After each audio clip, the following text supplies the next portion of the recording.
Maya Pabengi, Pampanga, magandang gabi, Central Luzon. Ako si JM De Jesus at oras na para sa mga maiinit na balitang Central Luzon ngayong Martes, February 11. Higit 4 na armas na kumpiska ng Police Regional Office 3 at 36 na katao arestado. National campaign period nagsimula na. Mga illegal na poster, binaklas.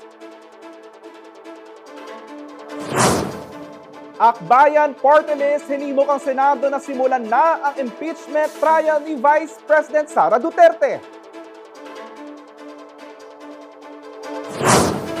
Manny Bouquet, nauuso ngayong Valentine's Day.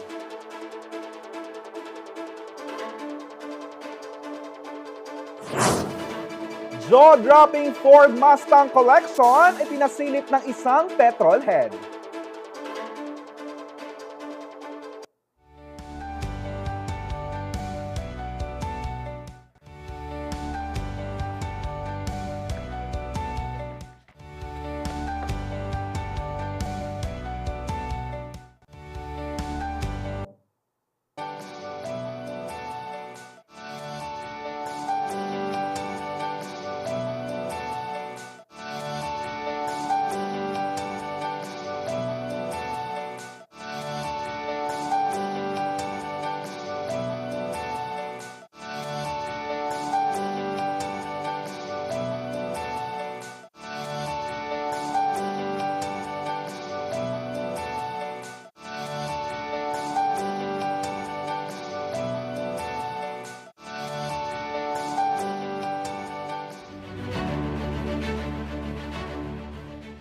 Umabot sa 39 na search warrants ang inihain ng mga tauhan ng Police Regional Office 3 mula January 10 hanggang February 8 kaugnay ng pagbabantay sa mga illegal na armas.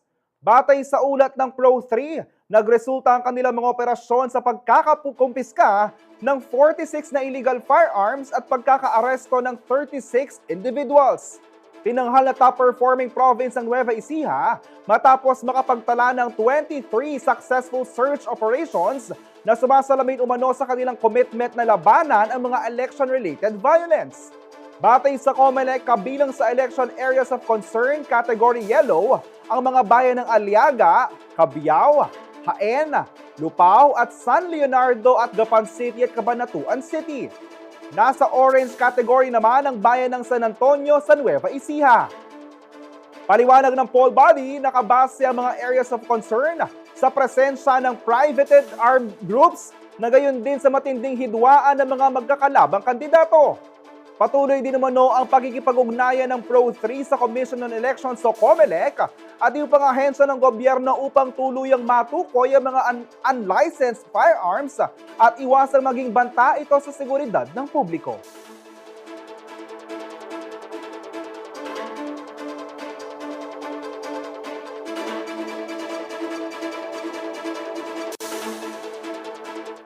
Eleksyon na balita naman po ulit, formal nang nagsimula ang campaign period para sa 2025 midterm elections. Iba't ibang kandidato para sa Senado at party list groups ang naglunsad ng kanilang kampanya sa bansa. Sinimula ni dating Senador Kiko Pangilinan ang kanyang kampanya sa isang misa sa Parish of the Holy Sacrifice sa UP Diliman, kasama si former Senator Bam Aquino na tumatakbo rin sa Senado. Nagdaos naman ng grand kick-off activity ang Makabayan Coalition sa kartilya ng Katipunan sa Maynila. Isa sa kanilang mga kandidato na si Danilo Cadaling Ramos ang unang magsasaka na tatakbo bilang senador. Binigyan diin niya ang advokasya para sa kapakanan ng kanyang mga kapwa farmer. Isang house-to-house campaign naman ang sinagawa ng Akbayan Party sa pangunguna ni First Nominee Attorney Shell Jokno, kasama si Akbayan Youth Chairperson Jas Barane at Senator Risa Hontiveros. Lumuhok naman ang humigit kumulang 300 sasakyan mula sa Fire and Rescue Volunteers at yung pang samahan sa Parade of Support para sa ABP Party List o ang Bombero ng Pilipinas. Ginanap ito sa Magallanes Drive sa Intramuros. Kasabay ng pagsisimula ng kampanya, ipinatupad na rin ng Commission on Elections o COMELEC ang Oplan Baklas sa buong bansa. Sa Pampanga, sinimula ng baklasin ng mga campaign material na hindi pasok sa regulasyon. Kabilang ang mga poster na lampas ay tinakdang sukat at yung mga nakapaskil sa mga hindi otorisadong lugar, gaya ng government-owned facilities, national highways at iba pang public spaces na hindi kabilang sa designated common poster areas. Alinsunod ito sa Section 82 ng Omnibus Election Code at COMELEC Resolution number 10730 na nagtatakda ng patas na regulasyon sa pangangampanya. Samantala, ang campaign period para sa mga kandidato sa House of Representatives, Parliamentary, Provincial, City at Municipal positions ay magsisimula sa March 28 at magtatagal hanggang May 10, 2025. Muli naman nagpaalala ang COMELEC sa mga kandidato na sumunod sa mga alituntunin ng pangangampanya at gumamit ng biodegradable materials sa kanilang campaign materials.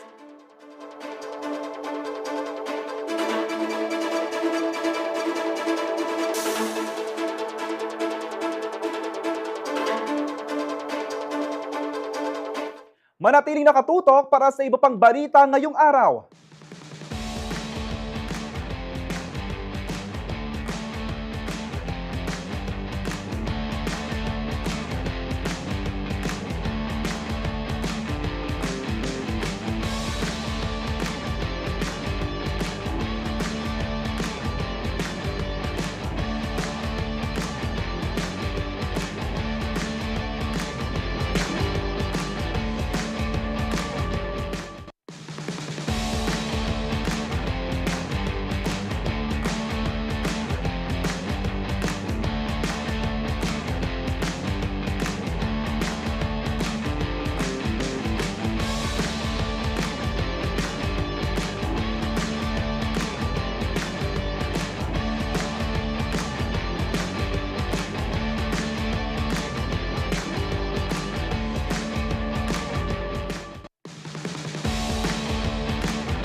Nagbabalik ang CLTV 36 News.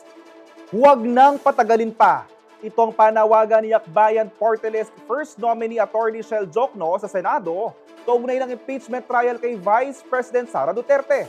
Sa pagbisita ni Jokno sa CLTV 36, sinabi nitong dapat sagutin ni Duterte ang mga anomalyang pinupukol sa kanya. Para sa buong detalye, narito ang report ni Ashley Punsalan. Pagkakaisa o unity. Ito ang pangako ng tambalang Marcos Duterte na tinawag na unity noong 2022 elections. Pero ang dating close na relasyon ni na President Bongbong Marcos at Vice President Sara Duterte tuluyan ng friendship over ngayon. Nito lamang Miyerkules, February 5, pinirmahan ng 215 House Representatives o higit 2/3 ng Kamara ang impeachment complaint laban kay Duterte. Una sa pumirma ay si Ilocos Norte 1st District Representative at Senior Deputy Majority Leader Sandro Marcos, ang anak ni President Bongbong Marcos. Sa ngayon, nasa Senado na ang impeachment case at nakatakda umanong magsimulang muli ang impeachment trial ni Duterte sa Hulyo. Most likely when the new Congress already enters into its function, that means after SONA. SONA, I think, is on July 21.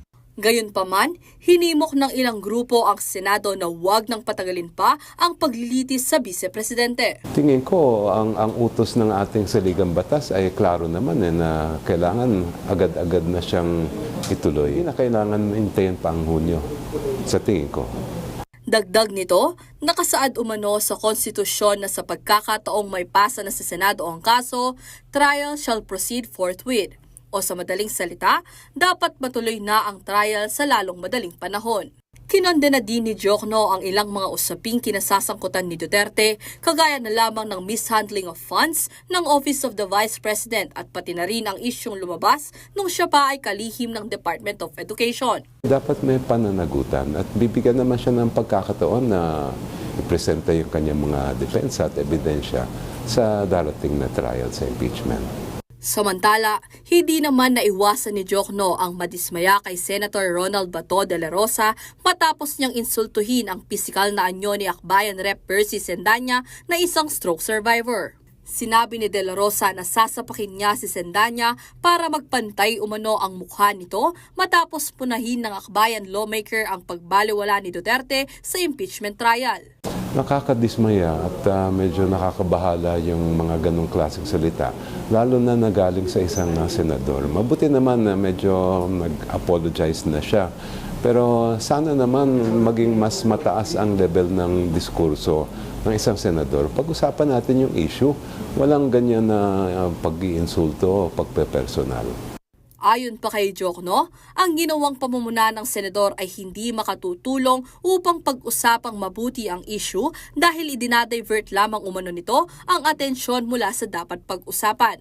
Kalaunay humingi naman ng tawad si Senator Bato matapos itong makatanggap ng pambabatikos sa social media. Ashley Punzalan, CLTV 36 News.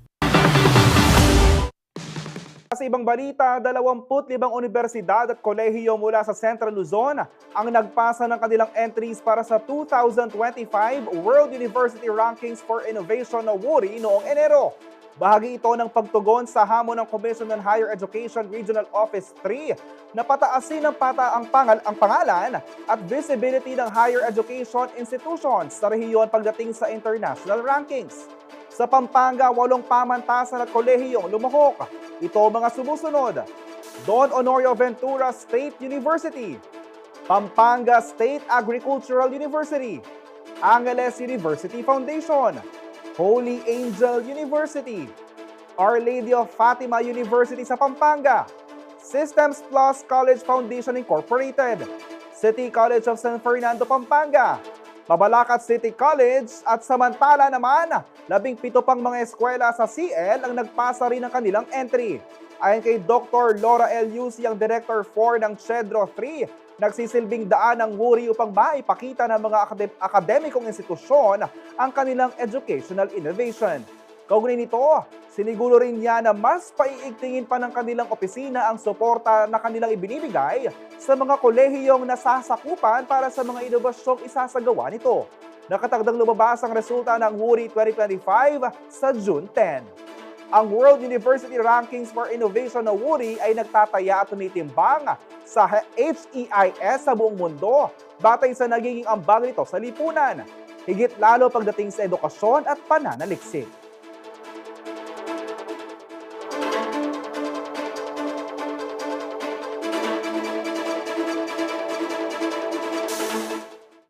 Sa ibang balita, muling pinagtibay ng Clark Development Corporation o CDC ang renewal ng wastewater discharge permit ng Clark Water Corporation na inilabas ng Department of Environment and Natural Resources, Environmental Management Bureau o DNREMB Region 3. Bahagi rin ito ng kanilang hangaring mga pangalagaan ng kalikasan.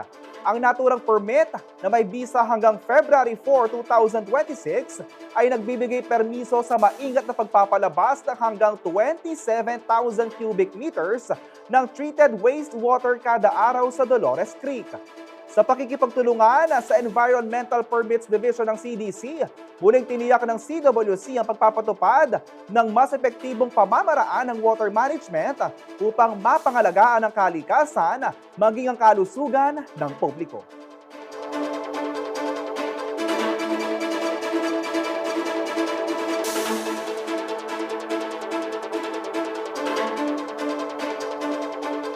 Manatiling nakatutok para sa iba pang balita ngayong araw.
Nagbabalik ang CLTV 36 News para sa ibang balita.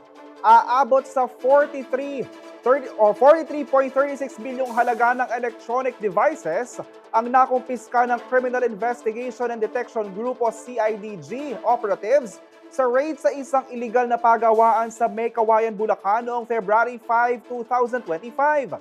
Ayon kay CIDG Chief Brigadier General Nicolas Torre III, naaresto sa operasyon ng 4 na sospek, kabilang ang isang Chinese national na si Chi Ho na may-hari ng Hot Screen Electric Corporation na siyang target na establishmento ng pulisya. Nakumpiska mula sa pasilidad ang 3,183 smart TV na may iba't ibang tatak at laki, pati na mga pyesa tulad ng LED boards, panels, monitors, power supplies, sneakers, back casings, glass front covers, assorted documents, remote control at iba pang electronics. Naharap ngayon ang mga naarestong sospek sa kasong paglabag sa Article 18A ng Republic Act 7394 o ang Consumer Act of the Philippines dahil sa paggawa ng hindi naayon sa product quality or safety standard na itinakda ng batas.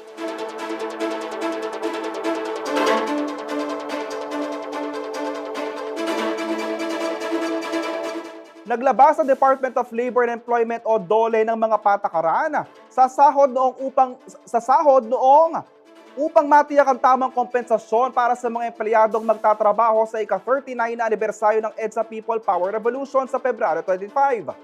Ang mga alituntuning na ito ay tumutugma sa Proclamation 727 Series of 2024 na nagdeklara sa nasabing petsa bilang isang special working day sa Pilipinas, ayon sa Labor Advisory 2 Series of 2025.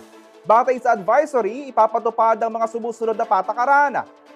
Ang espesyal na araw ng trabaho ay itinuturing na karaniwang araw ng trabaho para sa sahod at benepisyo. Ang patakarang no work, no pay ay pinapatupad maliban kung may patakaran, kasanayan o kasunduan. Ang trabaho sa espesyal na araw ng trabaho ay may bayad na 100% ng sahod ng empleyado para sa unang 8 oras. Ang overtime o lampas sa 8 oras ay may dagdag na bayad na 25% ng orasang sahod sa naturang araw. Pinirmahan ni Labor and Employment Secretary Bienvenido Laguesma ang Labor Advisory noong Biyernes, February 7.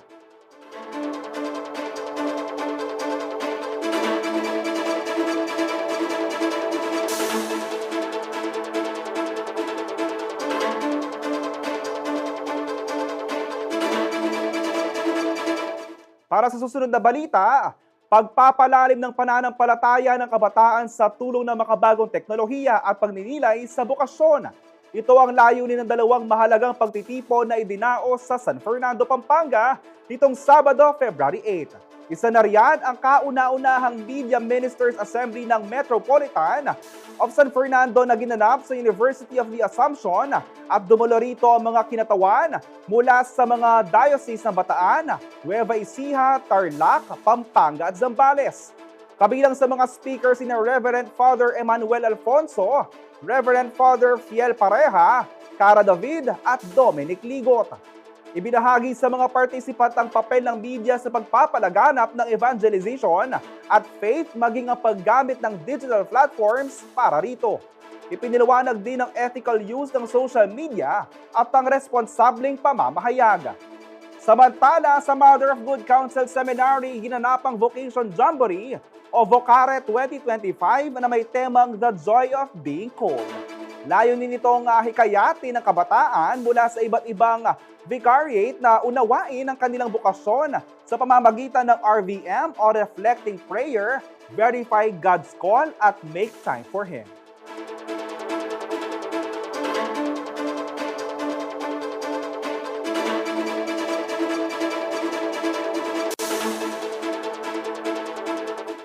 Manatiling nakatutok para sa iba pang balita ngayong araw.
Nagbabalik ang CLTV 36 News. Nagiging mabenta ngayon sa ilang pamilihan ang mga money bouquet kumpara sa mga tradisyonal na bulaklak ilang araw bagong araw ng mga puso sa February 14. Sa isang flower shop sa Angeles City, mabili ang ganitong klase ng mga bouquet lalo na para sa mga couple na matagal nang magkasintahan o mag-asawa na. Ayon sa owner na si Lilian Lai Punsalan, dagdag niya mas nagiging praktikal na ang mga magkasintahan ngayon dahil mas pinipili na nila ang mga money bouquet o bulaklak na may kasamang pera kaysa sa mga aktwal na bulaklak tulad ng rosas. Biro pa niya, nagagalit lang daw kasi ang mga misis na binibigyan ng pangkaraniwang bulaklak dahil sa mahal na presyo nito. Panoorin po natin ito. Amo pa po karening romantiko na atinang pera yung buridang ikabit kening flower arrangement da chilili. Apasin ko kasi sir kareng usually customer kong asawa danitang didinan da daburing flower siya kapod. Kasi nung flower siya lalo na nung malya kung na kayo makakamuanan niya ano kang misis. So ngayon ating kaming kinai with cash ya. Balo mo na po tang misis da na laborida cash na. Era na buring bouquet. So ini masanting yung pamilya sir. Bouquet na ating yung pang cash. So kay malag ko Kaya salita. hindi makamuanan. Wa retang palasawa na mas magastos la pala ni mami ala ng balan. Oo. Actually sir niya ngayon may using money bouquet. Burida reta mo murang rose balang yung makamuanan. Pero ngayon ni atina burida siguro.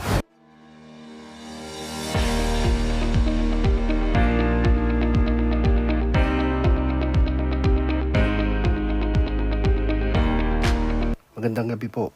Narito po ang magiging lagay ng panahon sa araw na ito, ika-11 ng Pebrero 2025. Sa ngayon po ay wala po tayong binabantayang anumang bagyo or low pressure area sa loob at labas ng ating Philippine Area of Responsibility. Wala rin po tayong ini-expect na mabubuo or papasok na LPA o bagyo sa PER within the next 12 days.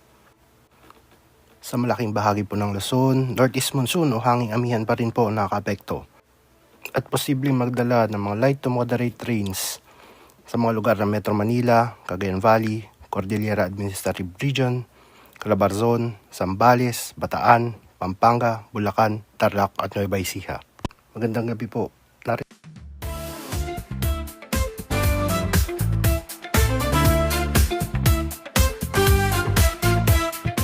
Mga senior citizen naman ang bumida sa bayan ng Bacolor para sa isinagawang 449th founding anniversary ng bayan. Ayon sa LGU, bukod sa pinansyal at suportang kailangan ng mga kanilang mga senior citizen, mahalaga rin na mapanatili ang kanilang kasiyahan at aktibong partisipasyon sa komunidad. Ang detalye sa report ni Lizen Morten. Dating OFW, ang 62 years old mula Balas, Bacolor, Pampanga na si Narciso Gomez. Ngayong retirado at senior citizen na, nais niyang balikan ang nakahiligang gawain noong kanyang kabataan. At ito ay ang pagsali sa mga singing contest. Sumasali ako pero uminto ako nung 25 years old below. And then may pamilya na ako, hindi pwedeng may pamilya ka, kumakanta ka lang. At gusto kong masubukan. Sa edad na 62 years old, titignan ko kung pwede pa ako. 70 years old naman ang taga-barangay San Vicente na si Erlinda Sigua. Sa ganitong edad, nais naman niyang ma-experience ang umakyat sa entablado at magtanghal sa harap ng kanyang mga kabaryo. Masaya ako kahit matalo man, manalo, masaya rin ako. Basta't importante, kumanta ako para sa kay San Guillermo lang.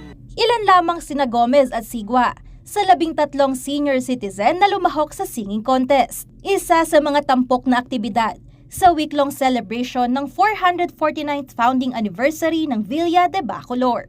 Kailangan, kasama rin daw sa mga bibida ang mga senior citizen ayon kay Mayor Eduardo Di Mandatu. Yung amateur singing contest para sa ating mga senior citizen, lahat po ng participants, mga matatanda na, at yung kanilang mga hilig na kanta, yung mga kundiman, yung matatandang kanta, na part din ng kultura ng ating probinsya, ng ating bayang Bacolor. Kaya po yan talagang ituloy kanilang ipaparinig sa atin ngayong gabi ito. The senior citizen, sabi nga, kailangan mahalin yan. Kaya binibigay natin ito para recreation nila, para sila'y masaya at lalong umaba yung buhay. Dagdag pa ng alkalde, Bukod sa pangangailangang pinansyal at gamot ng kanilang mga senior citizen, mahalaga rin na manatiling masaya ang mga matatanda sa kanilang bayan. Alam mo, pag nagmahal ka sa iyong magulang, pagpapalain ng bayan. Yan ang may kasama natin talaga sa programa, even not only in the local government, even the national government, talagang kasama po yung ating mga senior citizen. Kaya anuman po ang ginagawa natin sa ating bayan, lahat ng programa natin, kasama po all aspects po. Lahat ng representative ng mamamayan, lalo na yung mga senior citizen po natin, kasama talaga sa ating programa. Gaya ng ibang paligsahan, naglaan ng Bacolor LGU ng mga papremyo para hikayatin ng mga senior citizen na ipakita ang kanilang talento at maranasan ang sigla ng entablado. 15,000 pesos cash prize ang natanggap ng grand winner. 10,000 pesos sa first runner-up, habang may 5,000 pesos naman ang second runner-up. At bilang consolation sa lahat ng sumali, may natanggap din silang 2,000 pesos mula kay Mayor Datu at 1,000 pesos naman mula kay Vice Mayor Ron Dungca. Itinanghal na grand champion sa singing contest si Abel Garcia mula Barangay Cabetican. Dionedes Dizon mula Barangay Dolores para sa second place at Narciso Gomez ng Barangay Balas para naman sa third place. Samantala, kasabay ng aktibidad, nanumpari ng mga bagong halal na officers ng Senior Citizens League sa Bacolor. Ayon kay Jude Edward Datu, former private secretary to the mayor, sila ang magiging kinatawa ng mga nakatatanda upang maiparating sa lokal na pamahalaan ang kanilang mga pangangailangan. Lalo na po ang Bacolor na Lahar. So yung mga may alam sa kultura ng Bacolor ay ang mga senior citizens. Kahit yung iba nasa resettlement areas, nasa Madapdap, Pandakaki or Bulaon, active pa rin ang OSCA office natin. Lahat ng presidente ng kada barangay na senior citizens present po dito, and ang mga kapitan po natin nagbigay sila ng mga kandidato para makilahok dito sa singing contest ng senior citizens sa Bacolor. Kasama si Lizen Morten, Angelica Cara, CLTV 36 News.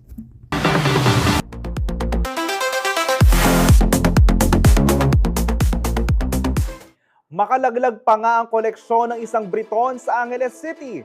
Ito ay binubuo lang naman ng 13 Ford Mustang.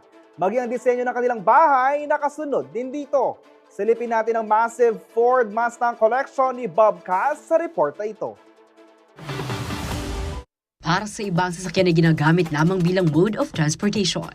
Ngunit para sa mga car collector, ang mga ito ay works of art. Bawat isa ay mayroon ding kaakibat na storya at kasaysayan. Kagaya na lamang ng petrolhead na si Robert Bob Cass. Hi guys, just welcome to my dream.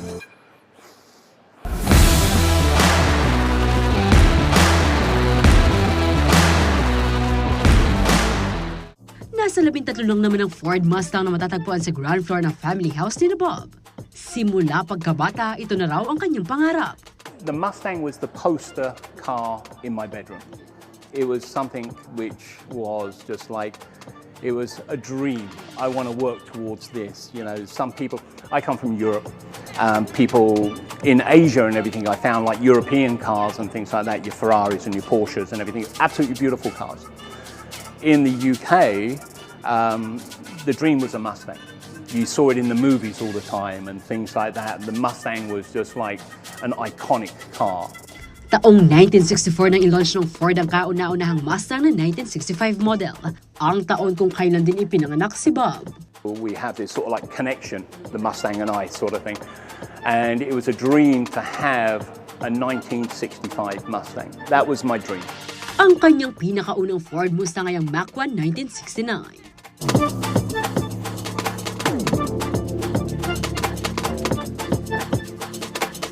Simula sa labas hanggang sa loob ng kanilang bahay, may disenyo ng Ford Mustang. Aakalain mong ito ay isang museo.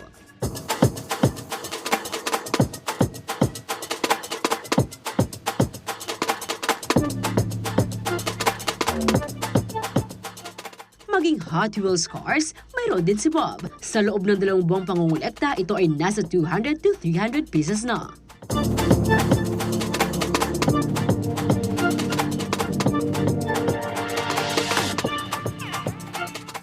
Bawat sandali na sakay ng Ford Mustang si Bob, ito raw ay may dalang memorable experience. And it's a passion that you really can't can't really describe. But even if I just go to a coffee shop, you know, I'll drive along in any one of these vehicles, and a trike driver or somebody on the footpath or something, they'll look up and they'll give you the thumbs up. It's an iconic vehicle, and it just gives you this real passion about wanting to drive the car as well. It's not just a car you get in to go and get the groceries or anything like that. You know, is it a status symbol? Yes and no, if I'm honest with you. You know, if you're driving a Porsche or a Rolls Royce or something like that, I guess you can call them a status symbol. But the Mustang becomes a part of you. And again, it's very hard to describe, but it's a real personal connection that you actually get with your car. Ang collection ni Bob, itinuturing daw niya bilang kanyang babies. All of these are dry cars. Well, I call them dry cars. I hate them going out in the rain or anything like that. You know, these are my babies, so to speak. And I wouldn't take my baby out in the rain or anything like that at all, so why should I take my car out in the rain? But no, all of these are dry cars. We've got the truck for the running around. If we go out on a special occasion, we go to a coffee shop or we go out for a meal or whatever type thing, then yeah, we'll certainly take one of the cars. You know, they're all driven. Napapalibutan din daw si Bob ng supportive individuals, kaya nagagawa niya ang kanyang pangarap. They think I'm crazy. No, you know, I'm surrounded by good people. I really am surrounded by good people who support me. They understand my passion. Everybody has their passion. You know, my wife, I love the Mustang. My wife loves handbags and things like that sort of thing. So, you know, everybody has their own dreams and aspirations in life. My personal one is my vehicles. And I've got a very, very supportive family, you know, who look after me. You know, whatever I say or do or anything like that sort of thing, you know, she's there. She's got my back all the time. Kabilang narito ang kanyang may bahay. No, I think as a couple, you should always have each other's back. That's the reason why I supported him with with all these cars, actually. You should have his back and support him. That's just how partners should work, right? That's how it should be. So we've been a good team. We've been very good together. We work together as a team, which is that's the good thing about us. Always has been. Samantala, bahagi ng pagbuo ng koleksyon ni Bob ang Ford Pampanga na dealership sa ilalim ng Laos Group of Companies o LGC. Customer service is number one. Ford Pampanga have got it right. They really have got it right in all aspects. As soon as you get out of your vehicle, you have the security guard there, and he opens the door, he welcomes you, you go in, you have salespeople there who understand the product. You know, they're not there, I think Ford Pampanga, they're not there to sell you the product, they're there to advise you about the product. It's up to you, the individual, to make up your mind whether you want the vehicle or you don't want the vehicle. It's as simple as that. But it's their job to advise you, would that vehicle be suitable for you? They do it perfectly. You know, the sales team over there are just very knowledgeable. They understand what they're talking about, which is very rare you actually find that in a dealership.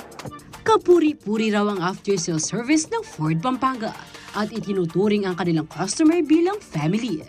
They'll text you, oh, you know, you've got a service due on your vehicle, or this is coming up on your vehicle, etc. Yeah, and you become a part of their family. And again, I know I've said this, but you don't get that with any other. Well, I've personally not experienced it. Let's put it that way. Maybe you do from other people, but from my personal experience, is I don't get that. So yeah, I'll always be a loyal customer to Ford Pampanga, always. Nagpapasalamat din siya sa kanyang mga katuwang mula sa restoration ng kanyang mga sasakyan hanggang sa pagdisenyo ng kanilang tahanan. These two people here are so precious with what we've got and what they've achieved and what they built for our family. And we'll be forever grateful to the pair of them. As I say, Marlon, he did a fantastic design. He came up with some ideas. I came up with some ideas. When he looked at me with the ideas, he said, really, are you sure? You really want to do this type of thing? But he achieved it. He achieved everything. And it's the same with Eddie with the vehicles. You know, the vehicles, that's why we're here today with Ford Mustang. You know, and both of these guys, this guy makes them, this guy houses them. Samantala may mensahe naman si Bob para sa mga nagnanais magsimula o magpalago ng kanilang car collections. Follow your dream, follow your heart. Really. Anything is possible. If you anything in life, as they say, is possible if you just focus on what you want. Have an end goal, and then how you get to the end is determined by yourself. So if you have, if you want to go left, right all the time, then it's going to take you a lot longer to get to your end goal. I had in mind, because my father, he had blue blood, he had Ford written all over, he was Ford all the way, and it's kind of like handed me down, so it was all Ford with me. But I'm very, very lucky, I'm very fortunate to have what I have, and I couldn't have what I have without the people behind me.